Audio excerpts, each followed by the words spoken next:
Ku danna subscribe idan ya fito kuma ku haɗa da alamar ƙararrawa domin samun dukkanin bidiyon mu cikin sauƙi ba tare da ƙaƙƙautawa ba. Alladhina amanu wa tatma'innu qulubuhum bi dhikrillah ala bi dhikrillah tatma'innul qulub. Yanzu ka zo ka dube mu nan, ka dube mu yadda muke cikin kwanciyar hankali. An fahimta jama'a? Ni dai billahi allazi la ilaha illa hu yanzu da nake magana ba ni da 3,000. Wallahi ba ni da 3,000. Wallahi ina faɗi ne wannan kowa ya ji ala masma'in wa mar'a minan nasi wal mala'ikati wal jinni. Suka koma suka lalace, yanzu sun ɗaiɗaice a cikin jama'a sai waɗanda Allah ya nufa da rahama. Akwai yaro ɗan nan Benin Street nan kaso sabon gari yake yankan farce a lokacin, yana karanta medicine, zai zama ƙwararren likita inda ya yi haƙuri, sai ce kafirci ne, sai koma kaso sabon gari yana yankan farce. Wannan da'awar ta sake taso mana yanzu daga Maiduguri, yaranmu suka taro har bikin ƙona certificate aka yi a garin Maiduguri. Wannan yana da masters, wannan yana da digiri, wannan injiniya ne, wannan ya yi polytechnic. Suka ce bokon kafirci ne, suka ƙona. A arewa ne ake wannan. Ina zaune a Yola shago muna dan harkokin GSM, yaro ya zo ya same ni, kai ne Malam Albani? ni ce ne ya ce na zo in gaishe ka ne, mu ne almajiran wani da ya bamu fatawa mun daina boko.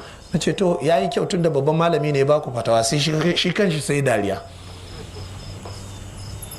Me kake karanta? Ya ce yana karanta biology education ne a FCE, ma'ana yana karatu ne game da ilimi na malanta akan tsirrai.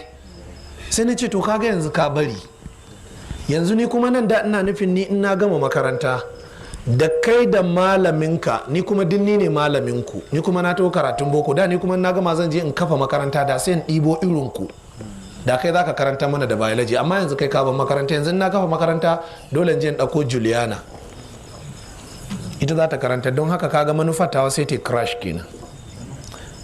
Na ce to amma yanzu wannan turaren da kake siyarwa shi kuma fa? Sai dariya. Na ce to sai da wannan ma kafirci ne. Ya ce na ce sosai kuwa. Yo ba zafin kai bane, ai ba Qur'ani ne ko hadisi ba, fatawa ce kawai. Ba fatawa bace jama'a, in ka ci ka koshi kawai shikenan. Na ce sai da turaren ma. Ai kalmar kafircin sun mai da ita alewa ne. Alewa shiga cikin daura aka ga mun muke guda, amma an aka fara janta sai ta tsawo ta kai duk inda ake so. To kalmar kafircin ai dabara ce kawai. Haka na haɗu da wani ya ce wani kafiri ne. Na ce me yasa ka ce kafiri ne? Ya ce saboda annabi ya ce idan wani ya ce wa musulmi kafiri to kalmar ba za ta faɗi ba. Ya ce don haka ni na tabbatar ni musulmi ne. To tun da ya ce min kafiri, to kaga kalmar ta koma kan shi kenan. Jama'a ku ji yadda ake randa bawul da hadisan manzon Allah sallallahu alaihi wasallam. Abu ya zama wasan yara jama'a. Wallahi matasan mu ku tashi ku yi karatu. Ku tashi ku yi karatu jama'a.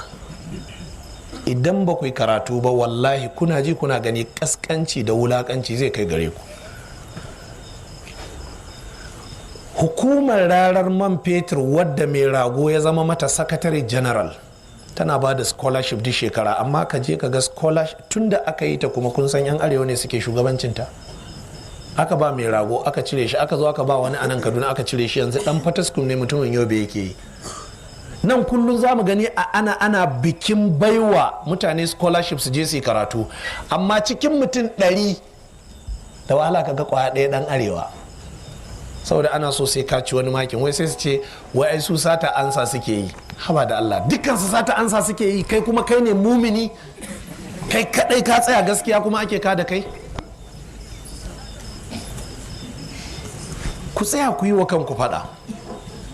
Abinda nake so in ce mana, muna magana akan lokaci ne. Ka dubi rayuwarka, gaji wannan hadisi annabi sallallahu alaihi wasallam ya ce wanda da ya shekara 60 Allah ya yanke hamzarin shi. Ana so a cikin shekara 60 din nan ka zama khairun nasi lin nasi, ka zama mai alheri da zaka kawo alheri ga mutane. Kuntum khaira ummatin ukhrijat lin nasi. A shekaru 60 da ka yi, me ka kawo angoku ci gaba? Wannan alheri ka kawo wa ƙasarka? 'Ya'yanka da ka haifa ba kokari kai ba jama'a, haihuwa ba kokari ba ce fa. Dan ka zo kana bugun kirji ƴaƴana 50 ƴaƴana 30 ƴaƴana 10 ba nan ne kokari ba, domin haihuwa ba kokari ba ce. Yau ba jin daɗi kai ka watsar da mani ba kawai sai ya tsiro. Haihuwa ba kokari ba ce, amma iya tarbiyyar ƴaƴan su mutanen kirki shine kokarin da kai.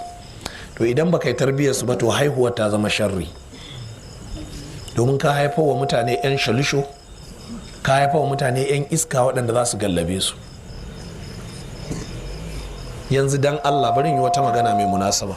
Yanzu a nan muciyar nan an haife yara sun fi ƙarfin kowa, sun fi ƙarfin hakimin muciya, sun fi ƙarfin mai anguwan muciya, sun fi ƙarfin limamin muciya, sun fi ƙarfin dattawan muciya, sun fi ƙarfin 'yan sandan muciya, sun gagari kowa a anguwan nan. Kuma iyayensu da kakanninsu a nan anguwa aka ɗaura auren uwayensu.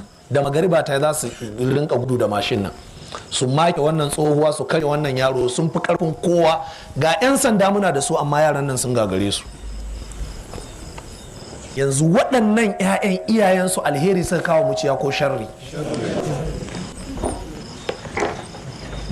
Magariba na yi ba za su yi sallar magaribar ba, so suke su ɗano mashin ɗin da gudu, sun fi ƙarfin kowa. Tambayar da nake wa hukumar 'yan sanda da ss da mai anguwa da hakimi da dagaci da sarki da iya da kowa, ban rage kowa ba, yanzu akwai gagararre kenan? Bahaushe da ya ce sai bararre. To shin sun gagare ku ne ko ku kun su ne? Amma abin da nake cewa iyayen 'ya'yan nan maza da mata da kakanninsu suna angon nan, an sa ido kawai sun fi karfin kowa. A nan babbar titi